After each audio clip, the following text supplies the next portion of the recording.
Violent crime, open-air drug use, boarded-up windows. We need urgent action on this crisis. Businesses struggle to keep their doors open. Of course, it's the crime. It's the crime. Now some are left feeling hopeless in Seattle. And we're just tired.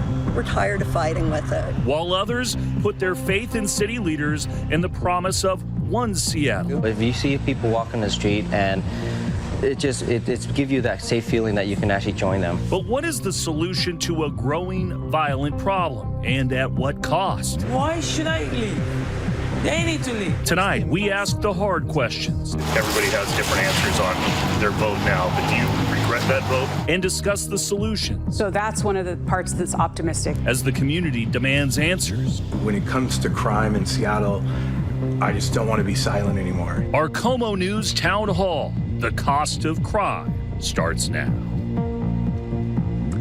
Good evening, everyone. I'm Chris Daniels. Thanks for joining us for this KOMO News Town Hall, the cost of crime. For the next hour, commercial-free, we will discuss a variety of issues that have seemingly come together at once in our region. And we will be joined by a bevy of elected and business leaders in Seattle and King County, as well as top officials in Bellevue and Kent. You can see them all there on your screen. Seattle Mayor Bruce Harrell was invited to participate, but is unable to attend. Each of those guests will join me tonight here in the KOMO News studio, where we plan to have a cordial and important discussion. We will explore some of the problems plaguing the Emerald City and hopefully some solutions to them. There was no stopping Seattle. A decade of exponential growth fueled the city, fueled our region, economic prosperity, and arguably despair. As home prices went up, so did the amount of homes at the side of a road. The pandemic prompted a change to the trajectory. The simultaneous social reckoning altered how people feel about police. Businesses shuttered, people left downtown cores, and officers retired or quit, replaced by hubs for a criminal element that went unchecked and uninhibited. Open-air drug use and abuse, fentanyl deaths higher than ever. It all now leaves us at a pivot point in our recent history. Billions of dollars have been spent to build a new arena and convention center. The Seattle waterfront is about to get a massive facelift, all with a goal to host some of the biggest events in the country and the planet. Yet there is an underlying tension about how to fix the rest of it, and whether the issues on the street threaten to derail train to recovery. Tonight we ask, what are the solutions? How much money should be spent on policing and public safety, on homelessness?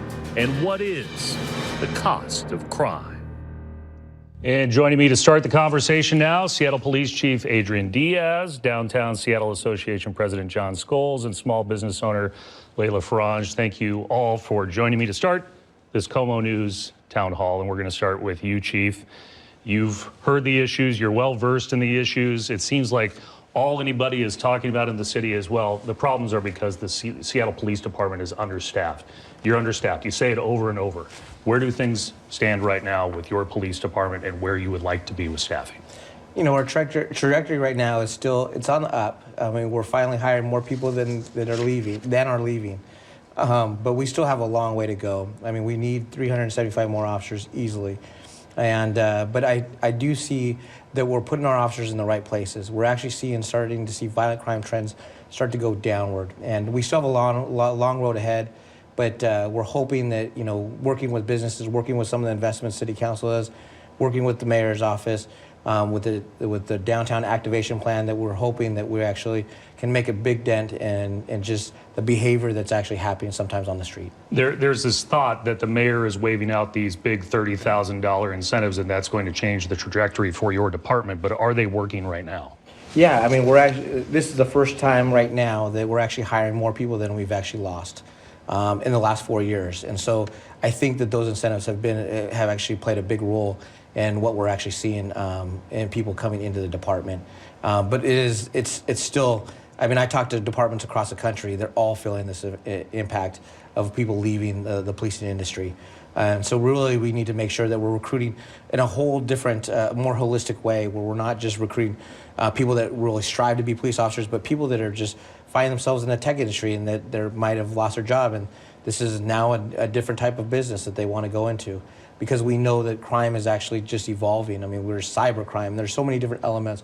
So we're trying to recruit people from so many different facets of business. So when you just mentioned the crime data, what's going on in the first quarter of the year, your department has released new data as far as between January and March, and it appears that violent crime is down, yet shootings are way up at a record pace. What do you think accounts for that? They can't just be the police department and policing and staffing.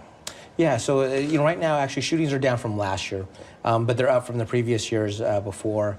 And that's really what we're actually seeing is when people are actually shooting, we actually have seen our homicide go up. And they're being much more accurate, much more delivered, much more the direct contact. So when people are shooting at each other, they're actually within a very, very short distance, which is actually creating more victims than we've seen before. But we've actually seen shootings actually start to curtail down. Last month, March, was our first month that we actually seen such a low percentage of homeless nexus shootings. And so we're paying attention to whether it's robbery, whether it's domestic violence, road rage. Road rage is actually starting to really pick up. And I think that's part of the pandemic. People are just getting so frustrated so easily, and they're willing to pick up a gun and shoot it at somebody. Stress levels are at a high level right now. The shootings being tied to encampments, you have made that connection in the past, and if you look at your heat map, it looks like a lot of those shootings are happening up and down I-5, where we have seen the problem with encampments. So do you believe there is a nexus there? Yeah, we actually track that nexus. We've actually seen in some months up to almost 30% of our shootings for the month have some level of homeless nexus. We're actually seeing it curtail down over the last several months.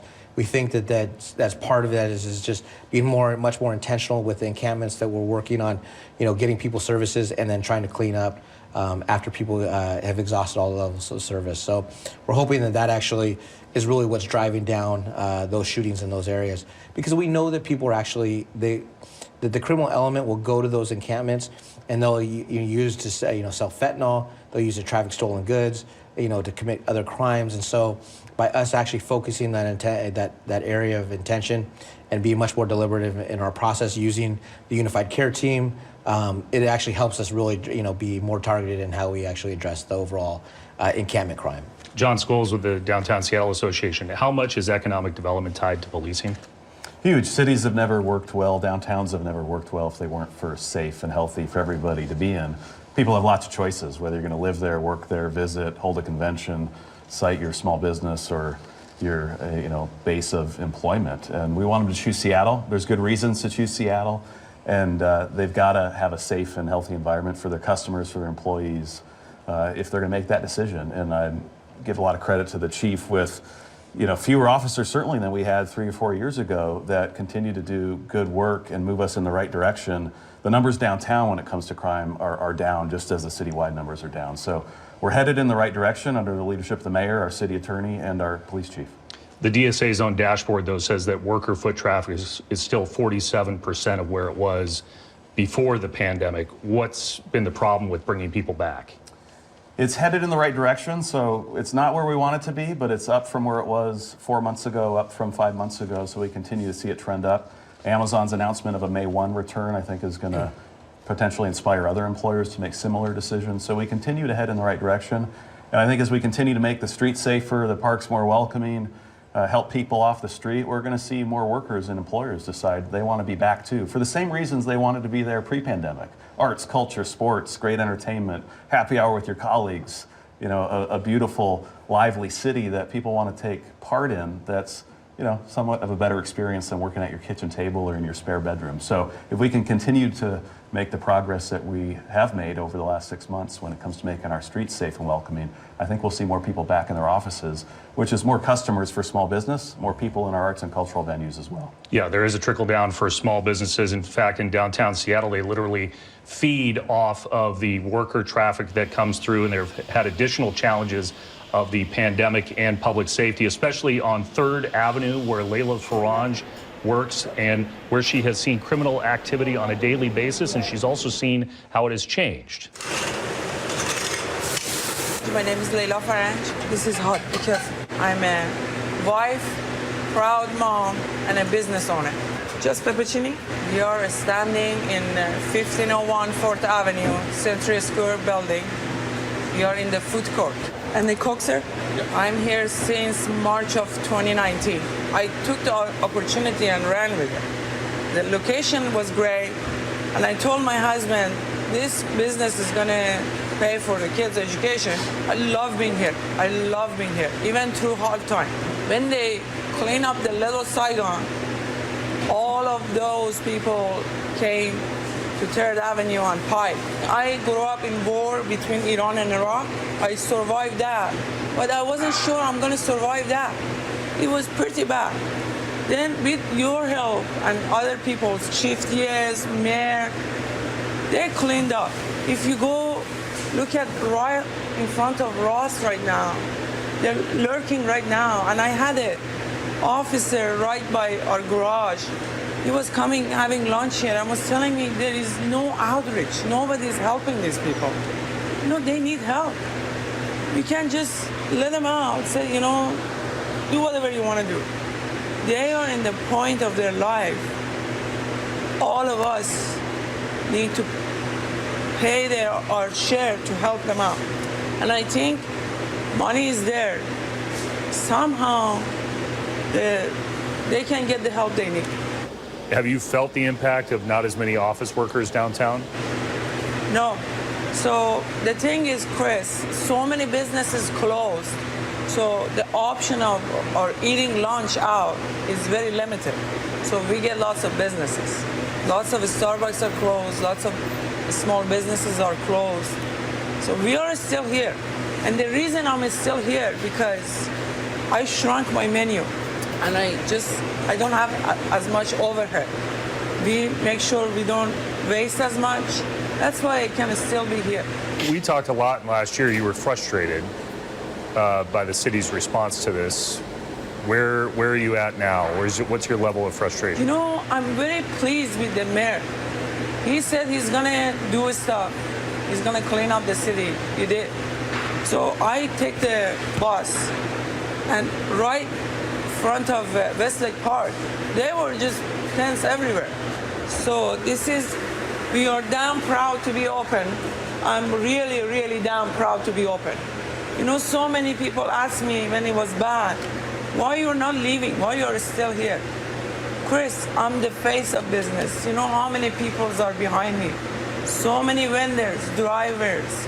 I have a cook, very nice person. I have a lady who works for me. She's a single mom. I can't just pack up and leave. And I love this business. Why should I leave? They need to leave. I pay my taxes. I'm a great business owner. I love my people coming buying food from me. I know them by name. They're part of my life. Why should I leave? They need to leave. And I'm damn proud to be open every single day. Thank you very much.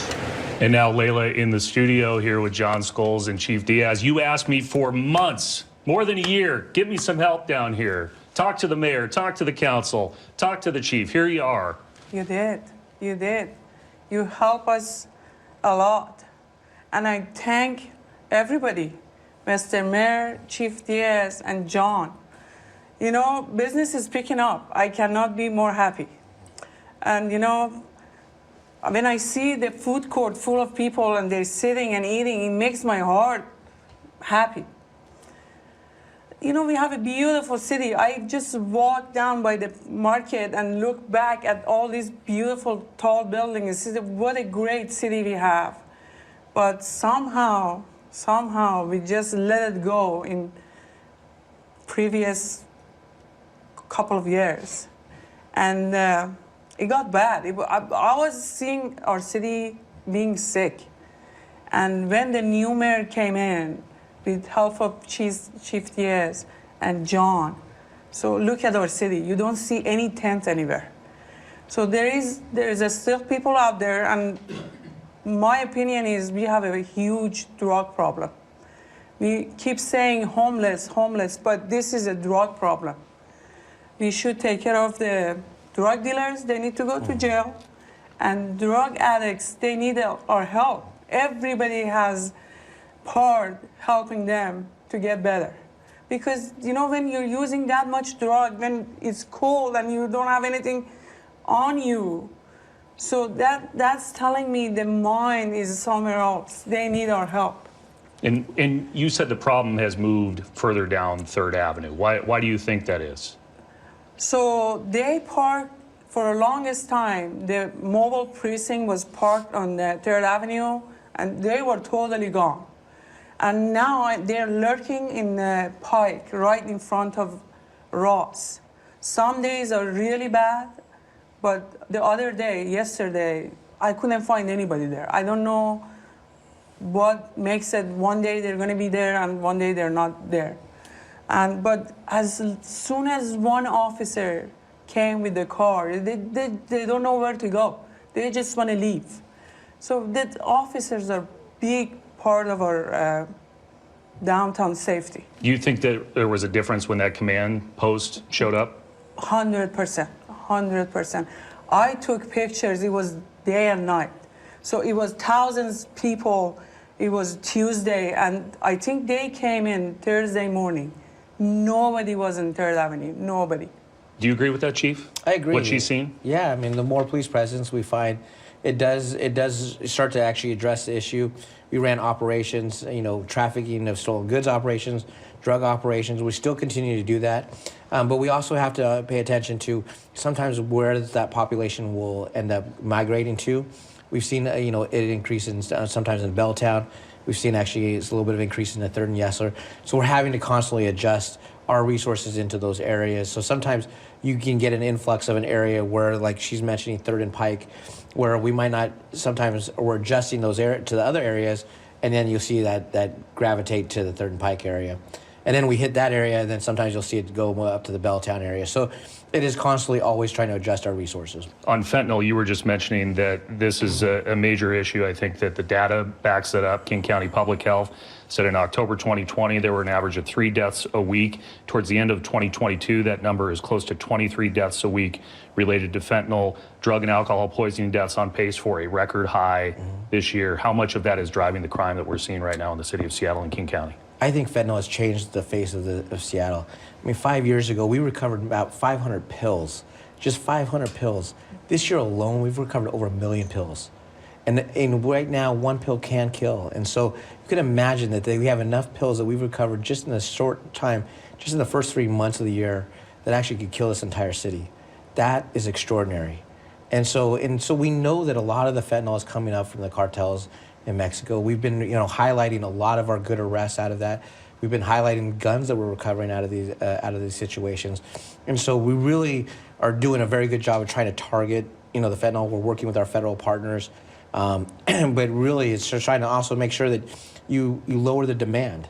I mean, if you can get people into services and connect with, that's going to lower that demand. But, you know, we had a Blake decision. It's a state Supreme Court decision that really kind of allowed, you know, possession of drugs to be legal, which just really changed the dynamic of our officers really to be able to enforce that. And now, right now, the state legislature is actually working on that fix.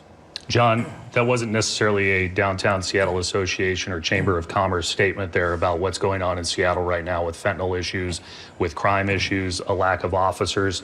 How do you tell officers from out of town who may be watching this that this is the place to go to come work in Seattle to make the streets safer? How do you actually tell people that? Police officers specifically? Yes.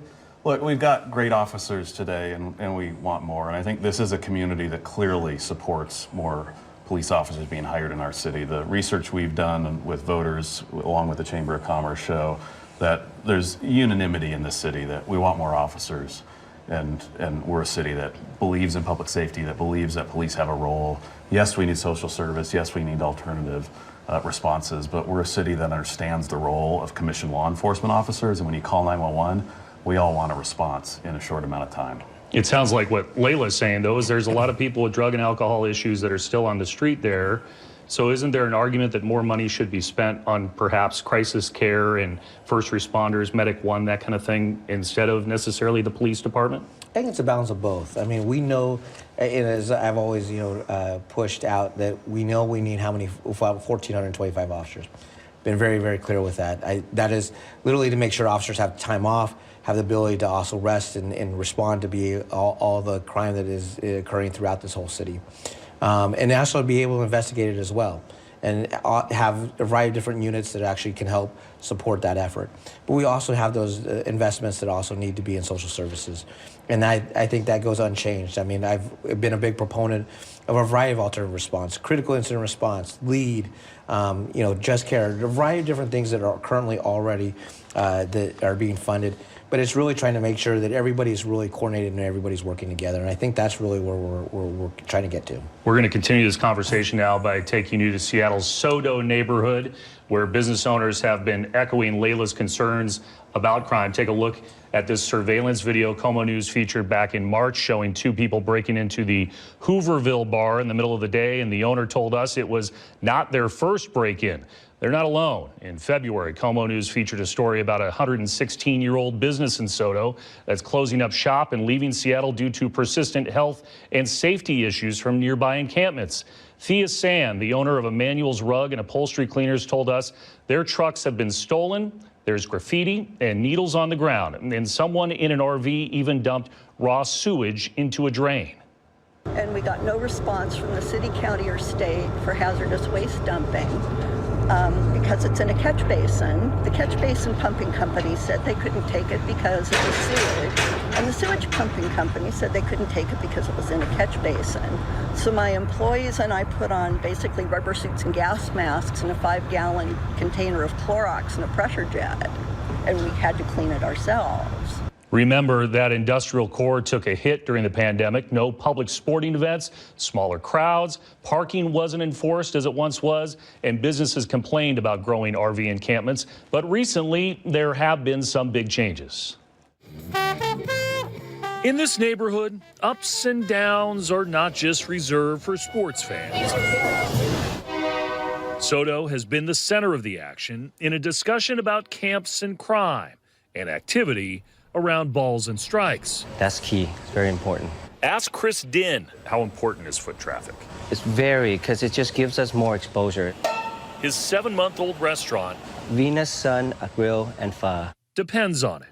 Depends on the vibrancy that sports fans bring to the neighborhood. it can get slow around here. That's why he's happy that the Mariners are swinging for the fences down the street. Fred Rivera is the Mariners' senior vice president and general counsel, who has managed a massive expansion of the franchise's footprint. How much of this was a conscious decision to try and do something to improve the neighborhood, improve Sodo that's taken its hits over the last few years? We take seriously that we're a neighbor.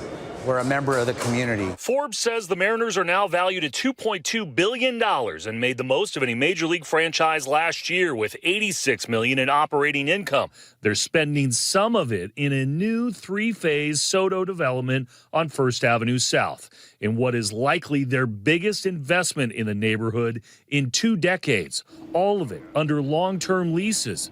That includes the Hatback Bar and Grill in Steelhead's Alley, a new Victory Hall event space opened last month, and another year-round training center in the old Great Floors warehouse next door will open later this year. We'll have some of our baseball and softball access programs. They're not the only ones investing in Sodo. Public records show the owners of the Silver Cloud Hotel have recently spent millions on 2 properties north of their existing building. I've heard the Seattle police chief say foot traffic, though, is also improves public safety. Does that factor into what the Mariners are doing here?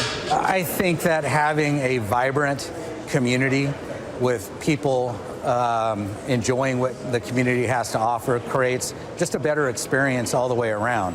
And that's what Seattle and our mayor is trying to do. The renewed activity has visibly changed the corridor, says Din. If you see people walking the street, and it gives you that safe feeling that you can actually join them. A step in the right direction.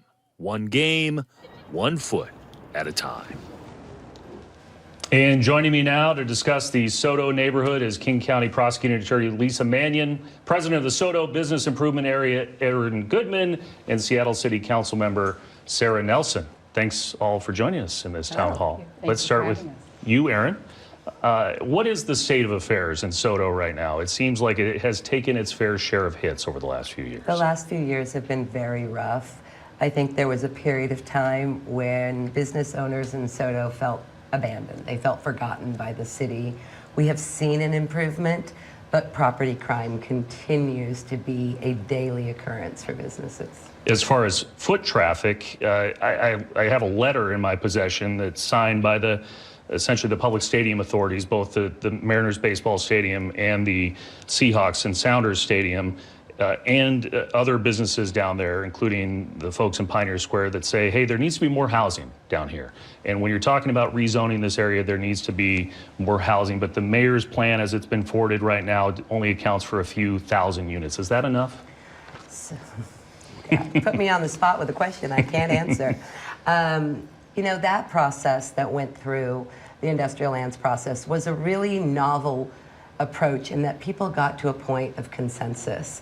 And so when you look at that plan, that was really 30 years of work, because this is not the first time that that conversation has started and stopped and started and stopped. And so to get to this point of consensus, is it the end? We don't know.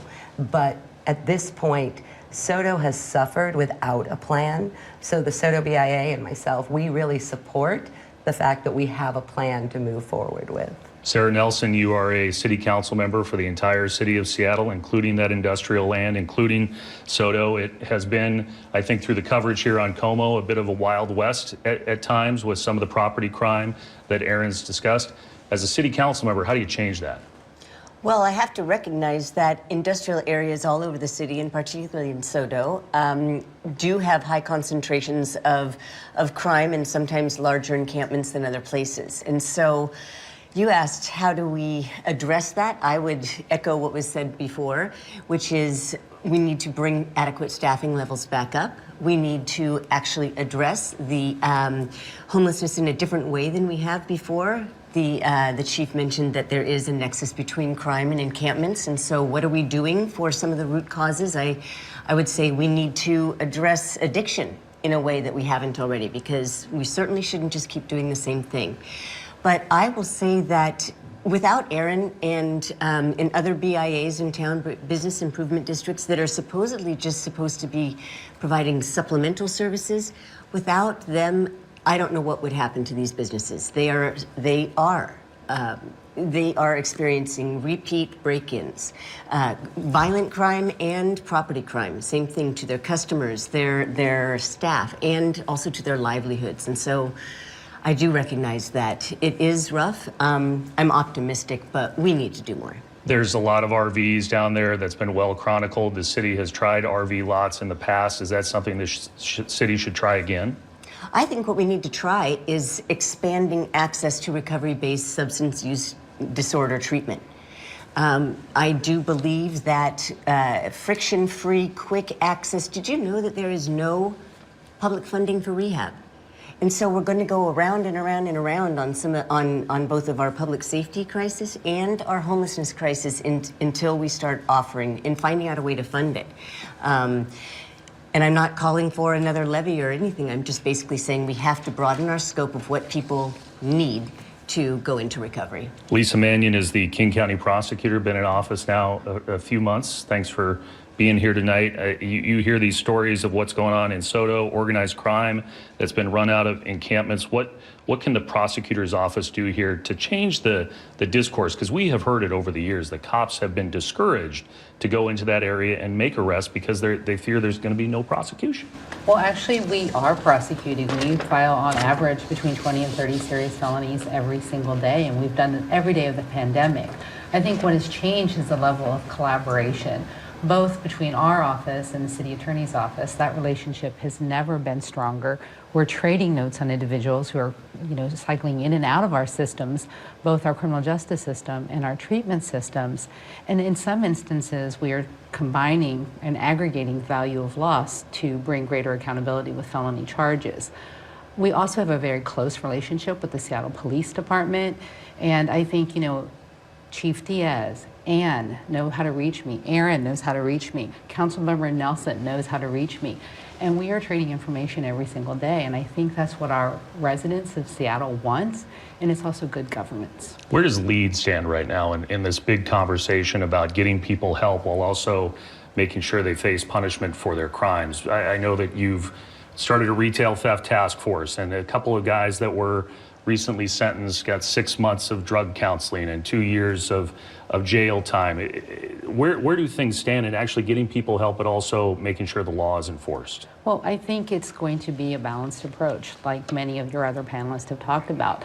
We definitely need some accountability. Like individuals who are dealing drugs, we prosecute those individuals because drug dealing is illegal. For people who are facing substance use disorder, we want the behavior to stop.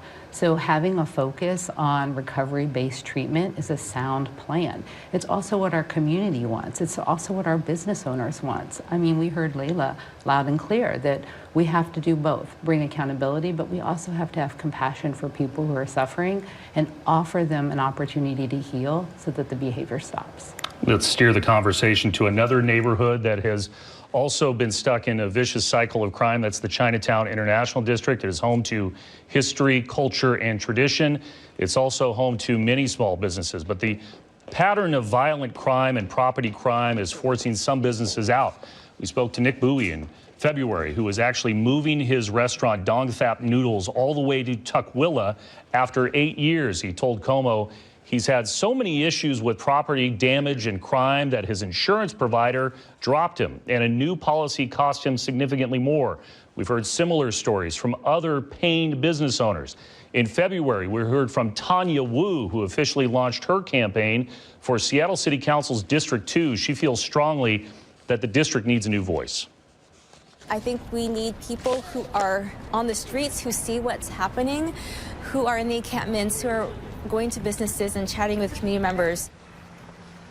Joining me now to discuss the Chinatown International District neighborhood is not only King County Prosecuting Attorney Lisa Mannion, but Seattle City Attorney Ann Davison has joined Sarah Nelson as well. And City Attorney Davison, you and I both know that the first appearance that you made as City Attorney was in the Chinatown International District. You have heard these stories for a while. These are people who feel neglected. What have you done since you were sworn in to change the trajectory in that neighborhood?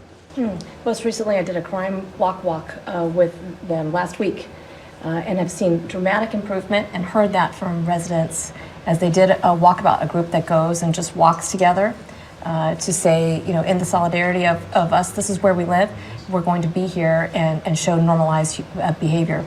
But they still need help, and that still is an impact area. They have been neglected, I think, for far too long. And with a lot of elderly residents of that neighborhood, particularly, that's what I heard from people that don't have English as a first language, maybe having some barriers to be able to report crime. That's also one of the things I heard from. But my showing up and making sure that they know I'm still here to do my role in the system is really what I wanted to say to them, and I'll continue to do that. We just heard from King County Prosecuting Attorney Lisa Mannion that the two of you are working well together. I know the two of you also campaigned on reducing the backlog and repeat offenders. What does exactly that mean? Where do we stand in that? Well, we have different backlogs, right? Like, so right. I handle misdemeanor prosecutions only for the city of Seattle, whereas Lisa does some misdemeanors, but predominantly felonies. Don't mean to speak for you, but it is true that the collaboration between the two offices were not there prior to my being elected and taking office last January. And so her predecessor was willing to start that collaboration with me. We built that over my first year, and I'm really thankful that Lisa wants to continue that. And it really is, as she said, the good governance thing. That is what should be expected of all of us.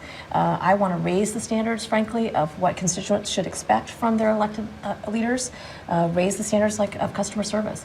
They should be saying, you need to deliver on public safety for us because we put you there to make those decisions for us so we can tend to our matters, our business, our families, instead of that. We just have heard already, fentanyl, that is the issue that's driving a lot of this. I'm going to ask you a big open-ended question for all three of you. A few years ago, we were talking about safe injection sites in Seattle and King County. That was an issue that kind of faded away. There was a ruling about opening one in Philadelphia. New York has opened another one now. Do you think this county, this city, will ever get to a point where we're talking about potentially revisiting that conversation? Lisa? You know, I don't think it's going to be a one-size-fits-all approach. I think we're going to have to consider whether safe injection has a role, but we're also going to have to be really honest about reducing demand. Our office files on average, 30 drug dealing cases every single month, almost one a day, because it's illegal. We have also worked with the King County Sheriff's Office and Seattle Police Department to seize fentanyl pills. I mean, we every month see hundreds of thousands of those, and we're saving lives, but it's not enough. So we're going to have to try some new approaches, and we're going to also have to offer that friction-free access to services that Councilmember Nelson talked about. City Attorney Davison, same question. Is that something that can ever be entertained again? Well, I'm thankful for Councilmember Nelson and her speak often of recovery. That is something that I know she and I really are focused on. I think prevention is a huge piece we need to be focused on. The fact that we've allowed this to be kind of part of our normalized culture, just invisibility, the young minds of those generations that are walking around, children, that's what they see. And so we really do need to be taking all steps necessary to get people into recovery, to celebrate recovery, to show people what it looks like to be in recovery. It covers all walks of life. It can be attained. We need to help people get there because that's really the ultimate goal. So that's kind of a non-answer from both of you. To be fair, Councilmember Nelson, I'll ask you the same question. Is that something, the city really was going all in on safe injection sites a few years ago as a solution for all of this. You can look to other cities, Vancouver, BC, across the border, had fentanyl there before it really hit this area. Is this something that should be considered, or will it ever be considered in the near future when we talk about stopping the rush of drugs that has come into this area? I do not think it should be part of our future. We have limited resources, and we should be spending it on a broad range of treatment. And when I'm talking about a broad range, I'm talking about inpatient, intensive outpatient, extended counseling services, perhaps sober living, because if you go through treatment in your recovery, where are you going to live? These are the sorts of things I believe we need to spend our money on. And I have no doubt, though, that there will be another push to have safe injection sites. In fact, I wouldn't be surprised if there are already de facto safe injection sites. We've heard some of our policymakers at King County, Seattle Public Health say the same thing. I believe that we have to try something different, because this approach, harm reduction only, which is very helpful in stabilizing people, methadone, buprenorphine, safe injection would fall into that category. Yes, there is a place for that, but we need to do more. Let's move on. Thank you, all three. Let's move on to Seattle's Ballard neighborhood. The neighborhood has seen a lot of progress recently, with one of the most noticeable changes being the reopening of Ballard Commons Park. This is video from March the 11th, the day the park reopened. Crowds of people came to enjoy that renovated park that now includes fresh landscaping, benches, a children's splash pad, and a bowl for skateboarders. It's quite the change from what we saw more than a year ago. The park closed in December 2021 after the city cleared an illegal encampment that had been the source of crimes, fires, assaults, and overdoses, among other issues. So joining me now to discuss the Ballard neighborhood is Seattle Police Chief Adrian Diaz, Seattle City Attorney Ann Davison, and Seattle City Council Member Dan Strauss. So Dan, let's start with you as we rotate people in and out. Let's talk about your neighborhood. You've heard the complaints here. You have heard what people in Ballard have suggested about broken windows and a lack of response time. How do you think things are in your neighborhood right now as we sit here today? They are better than they were in 2019. We have more alternatives on our street. I've seen park rangers there. We have community service officers walking our streets. We have Health One attending to people living on the streets. We are now moving into neighborhood-based homelessness response, which is there. I recently funded through the BIA a public safety coordinator for the Ballard neighborhood. And we have a public safety task force.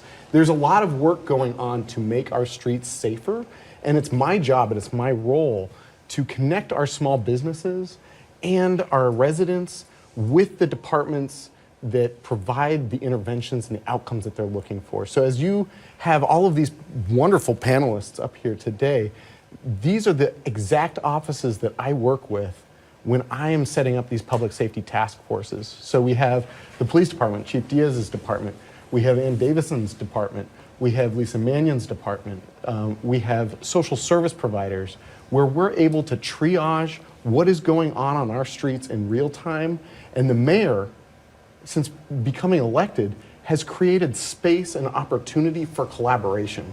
And so that allows me to focus on my district and then bring the real-time data to these departments that have real interventions, and we're able to make them on our streets. So you know this, that there are people in the city of Seattle who tie the problems now to back in the summer of 2020 and key votes that were taken in the Seattle City Council. You were one of 7 council members who signaled very early on to defund the police department by 50% and use that money for other purposes. As we sit here today, knowing the issues that this city faces, do you regret that vote?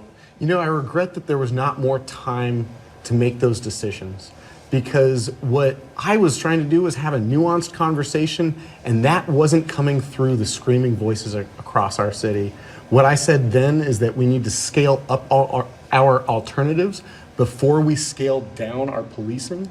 I said that we need to ensure that when you call 911, you get a fast response, and that we have to define what these cuts are talking about, because blunt cuts don't work. Andrew Lewis, your colleague on the council, flat out has called it a mistake.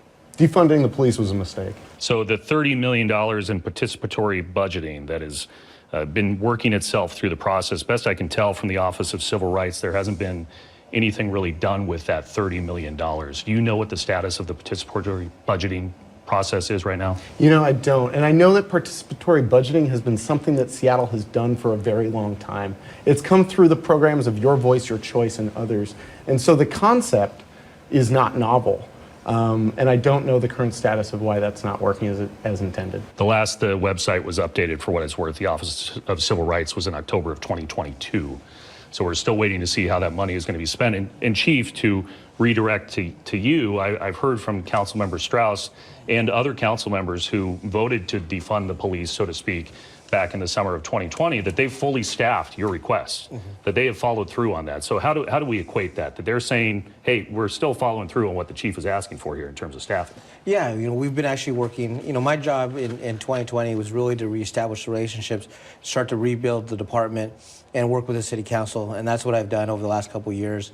I have a working relationship with all the city council members to really just have a conversation and actually push forward on some of the equipment and tools that we have. And when it came to recruiting, to also push in incentives, and that's what they've been able to fund. And that is actually, that's really just good, making sure that we're actually doing good government, that we're actually having good conversations about what our department needs.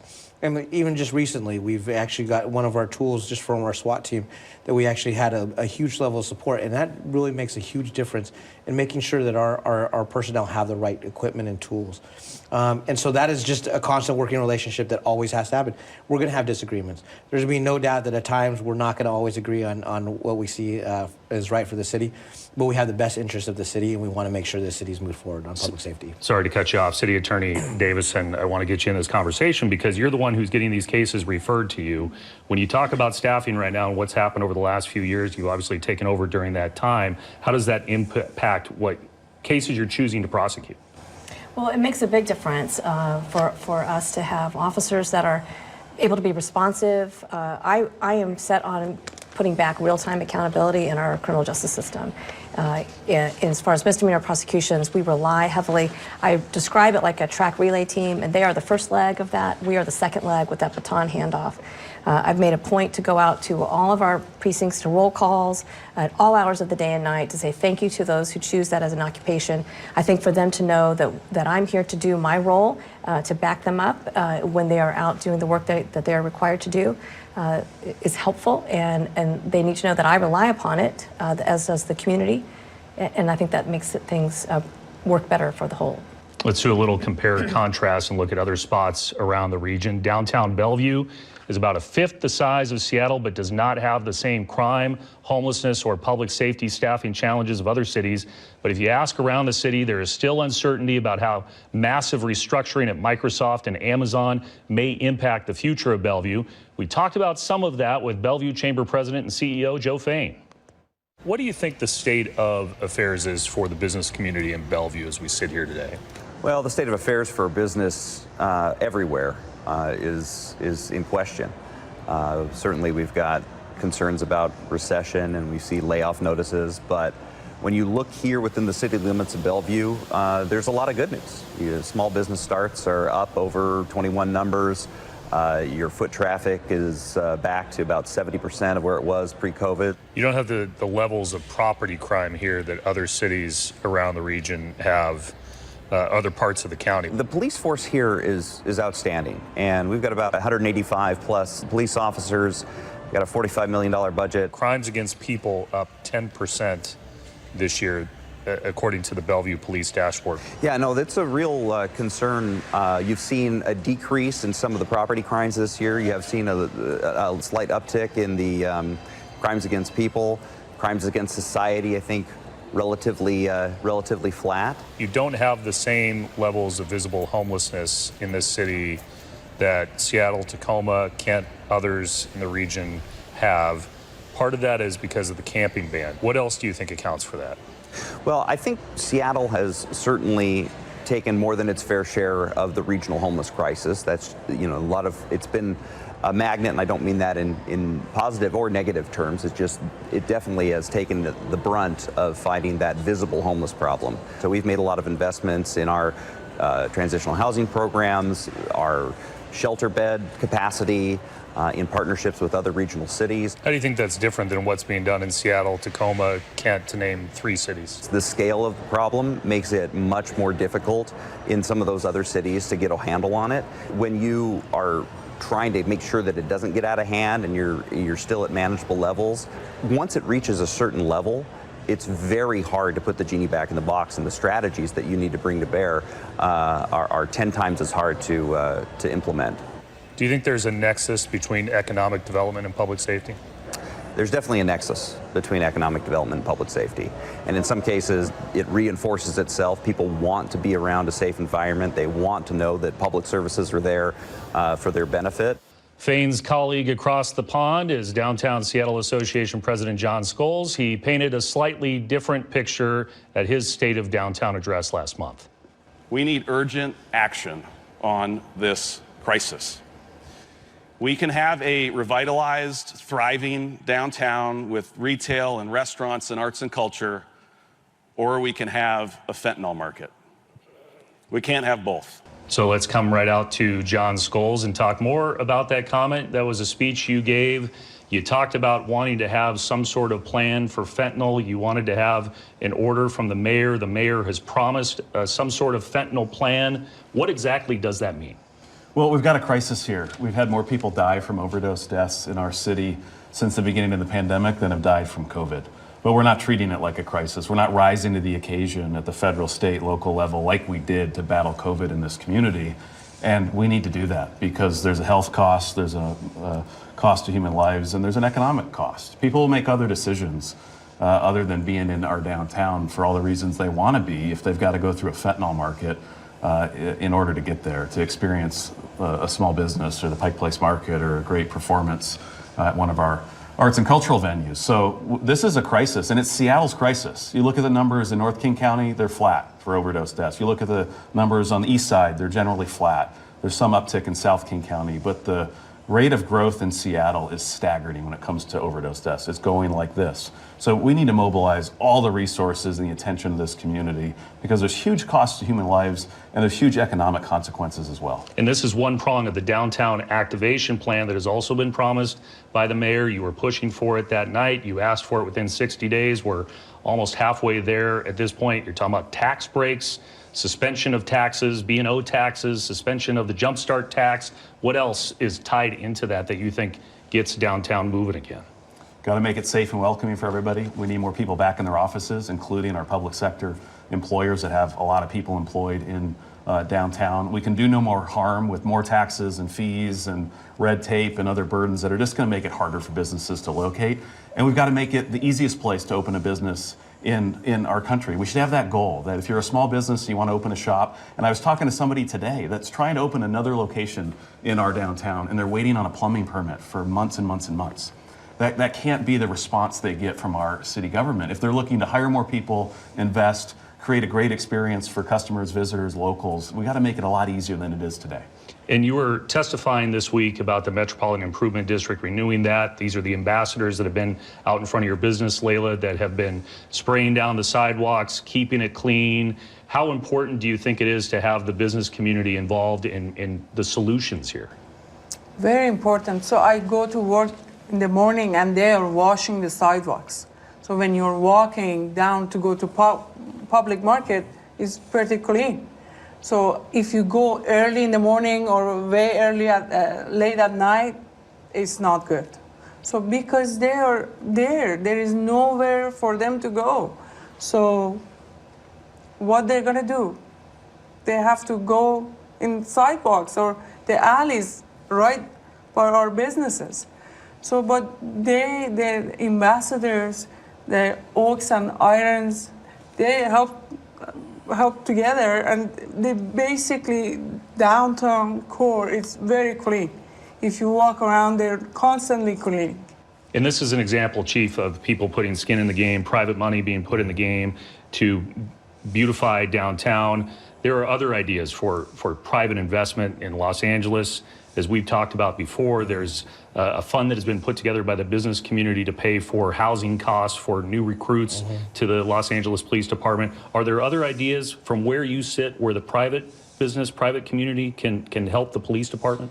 Yeah, we're constantly looking at, I've been actually in national discussions with a lot of the different agencies, anything from even offering childcare to officers, so that way they, it becomes more welcoming of an agency.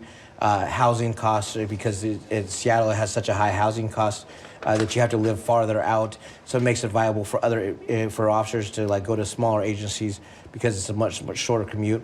So all these are big things that we're looking at constantly, and we also want to make sure that we look at a life of an officer. That is an officer going to stay with us 30 years? What does that look like? How do we, train our officers? And so right now, we're constantly just evaluating that piece because we want to make sure we're hiring the right officer.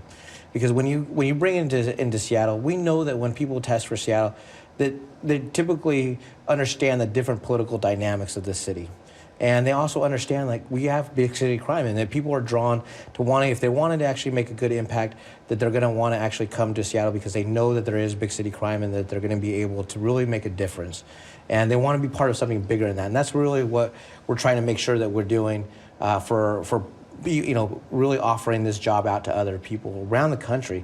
And we're actually getting good recruits all around the country that are wanting to come here. Well, the issues in Seattle are not isolated. Dana Ralph is the mayor of Kent, Washington. That's the state's 6th largest city. I talked with her about a slew of new ordinances that look to reduce crime and improve the business climate.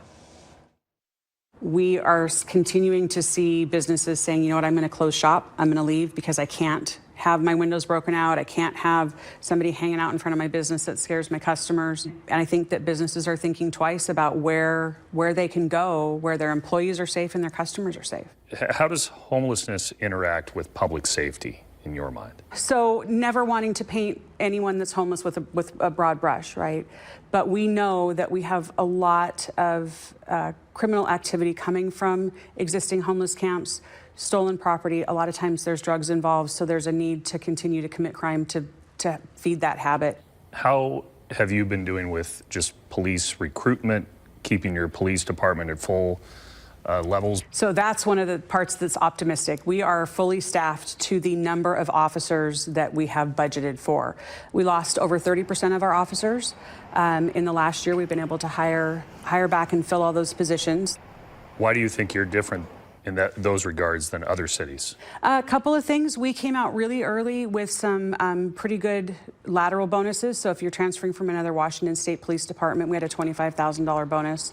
We signed a contract with our officers a year ago that elevated them up to being one of the top paid departments in the state. But you've also taken a harder line on homelessness here with a camping ban. We have to.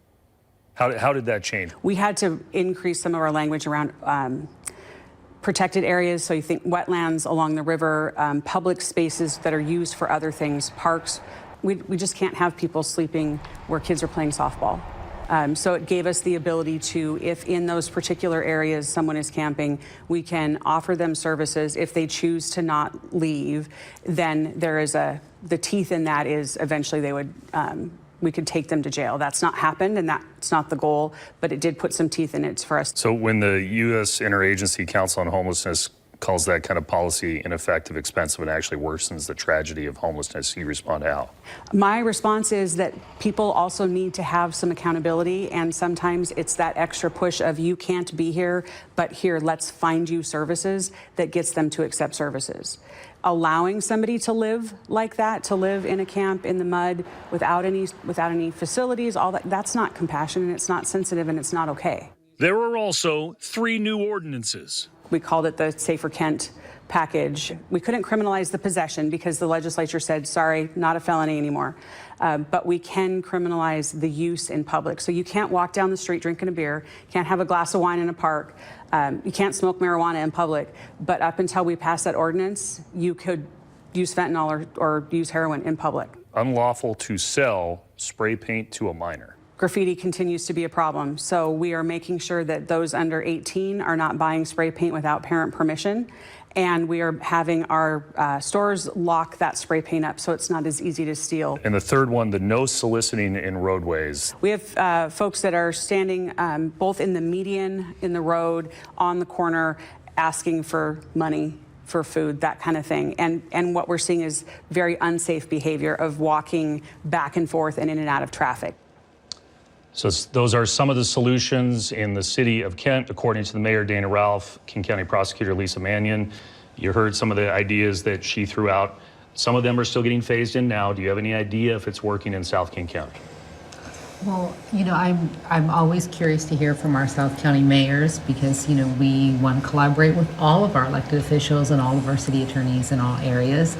So yes, we will absolutely watch City of Kent and be collaborative and be good partners where we can be, for sure. The city of Bellingham just passed a consumption law this week as well. I ask you, Councilmember Sarah Nelson in the city of Seattle, any of those ideas in Kent that you think could translate well to Seattle? Well, let's be clear. Kent is not Seattle. Those laws passed unanimously by the Kent City Council, and I don't think that would happen here. What I can say is what I hear from my own constituents, and they are just as concerned about crime and homelessness. I received 153 emails about crime and about 122 emails about encampments complaining about the impacts since January. And so I'm listening to my constituents and trying to recognize that we have got to act right now and treat this with the urgency that it needs. And I've already mentioned some of the things that we need to do in terms of staffing up. We also need a contract for officers, and most of all, we need to take seriously what is happening to the small businesses in our town. I am chair of public safety, and I'm also a small business owner myself. And so this is what keeps me up at night, and I am open to policy solutions that will make a difference sooner rather than later. Quickly, Chief, to Councilmember Nelson's point about the contract, we were talking about recruiting. How much of that is the actual deterrent, more than the incentives? That's actually huge. It's number one is for retention. We want to make sure our officers feel valued and respected. So we want to make sure that, you know, we're working, you know, with the mayor's office, city council, on actually having a good contract that officers feel valued and respected. That will be key for the retention component. The incentives are great for recruiting and being able to hire people from outside the department, but we really got to retain these officers that have stayed with us since 2020. I mean, they've seen every aspect, sometimes the worst things of the city, to now be where they're at today. We're really just trying to strive to make sure the city is as safe as it can be. Councilmember Nelson was part of the budget process going into this year, and there's a question I get all the time about the idea that RVs are lined up on the side of the road. Traffic has now gone back to your department based on this new budget. There's a 72-hour notice that's supposed to be in place before anybody gets towed, before people are getting a ticket. So why do we see RVs in certain parts of town at the side of the road and that law not being enforced? Yeah, so we're actually working through that law. We're actually looking at also working with SDOT and finding other avenues to actually address some of the issues of RVs staying for longer periods of times.